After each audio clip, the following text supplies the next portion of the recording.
वर्तमान में जिस तरीके का ये मुद्दा शुरू हुआ, ये पॉडकास्ट, आज के जमाने में जो पॉडकास्ट का दौर शुरू हो चुका है, हर व्यक्ति के पास माइक मिल गया है, सस्ता भी कर दिया है, बहुत अच्छे कंप्यूटर माइक बनाने वाले आ गए कि अब सब चीज सस्ती हो गई। एक जमाने में इस पूरे के पूरे प्लेटफॉर्म को बनाने के लिए 60-70 लाख रुपए का खर्च आता था। आज के जमाने में मात्र आपके पास अगर मोबाइल है तो उससे ये पूरा का पूरा सिस्टम निर्मित हो सकता है। बड़े मुश्किल से 5,000 रुपए में भी आप पूरा सेटअप निर्मित कर सकते हैं। ऐसी भी कंडीशंस आ चुकी है। हर व्यक्ति के हाथ में माइक पहुंचने का मतलब हर व्यक्ति बुद्धिजीवी नहीं बन जाता है। हर व्यक्ति के पास माइक होने का मतलब पत्रकार नहीं बन जाता है। हर व्यक्ति के पास माइक होने का मतलब कि वो ज्ञाता और ज्ञान का स्रोत नहीं बन जाता है। इतने गंदे गंदे पॉडकास्ट आ रहे हैं जिनका कोई कंसेप्ट नहीं, जिनका कोई लॉजिक नहीं, जो कुछ भी फेंके जा रहे हैं। और इसी में फिर अश्लीलता वाली जो बातें बढ़ रही है, आप उसे कैसे छोड़ देंगे?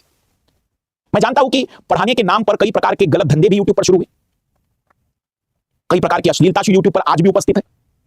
तो ये जो चीजें हैं, जो भारत में वर्तमान परिप्रेक्ष्य में, केवल किसी एक घटना के आधार पर अपने आप को गुस्से में मत लाइए।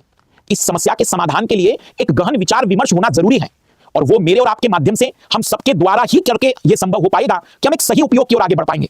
इसके उपयोग की सीमा, इस पर भी हमें सोचना चाहिए। हमें यह तय करना होगा कि हमें अपनी आने वाली पीढ़ी को कैसे और किस रूप में आगे ले जाना है।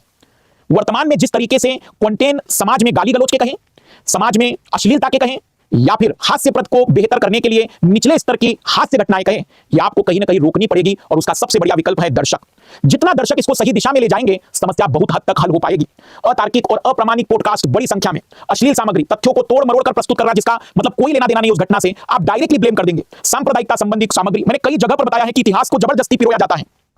जबरदस्ती इतिहास की किसी भी बात को किसी भी चीज से जोड़ दिया जाता है। एक व्यक्ति आपको यह बताएगा कि 5 जजों में से एक जज जो उनके समर्थन में था उसकी बात बताएगा। क्यों भाई, जो 4 जज उनके विरोध में थे उनकी बात पर आपका महत्व नहीं है? हमें ध्यान देना होगा, हमें समझना होगा कि कोई भी निर्णय, कोई भी बातचीत जब आई होगी तो उसके पहले वास्तविक पहलुओं को जानिए। कोई हमारे संविधान के खिलाफ बोलने लग जाता है, कोई हमारे जो महान नेता रहे उनके खिलाफ बोलने लग जाता है, कोई वैज्ञानिकों के खिलाफ बोलने लग जाता है, कोई जाति के आधार पर, कोई धर्म के आधार पर। आप बहुत ही सोच समझ के अपने लिए जो देखी जाने वाली सामग्री है उसका निर्णय लीजिए, ये बहुत जरूरी है।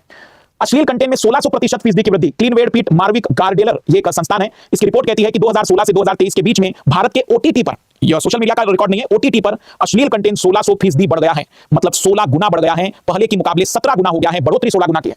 जो समाज अपनी संस्कृति, नैतिकता और सत्य को छोड़कर अश्लीलता और विकृता की ओर बढ़ता है, वो कभी प्रगति नहीं कर सकता है। हम इस चीज को नहीं भूल सकते हैं कि हमारी अपनी एक अलग पहचान है। हमारी सबसे बड़ी पहचान है कि हम कट्टरवादी नहीं है विचारों में, हम समझते हैं अच्छा और गलत क्या है। और इसलिए मैं इस बात का फैसला आप लोगों पर छोड़ता हूं कि वर्तमान में सोशल मीडिया की जो बहस है, क्या वो केवल एक छोटे से मुद्दे से शुरू होने वाली बात है, या इस पर एक गहनतम और बहुत महत्वपूर्ण निर्णय होने चाहिए। अन्यथा 10 दिनों बाद पुनः मामला शांत और सब चीजें नॉर्मल।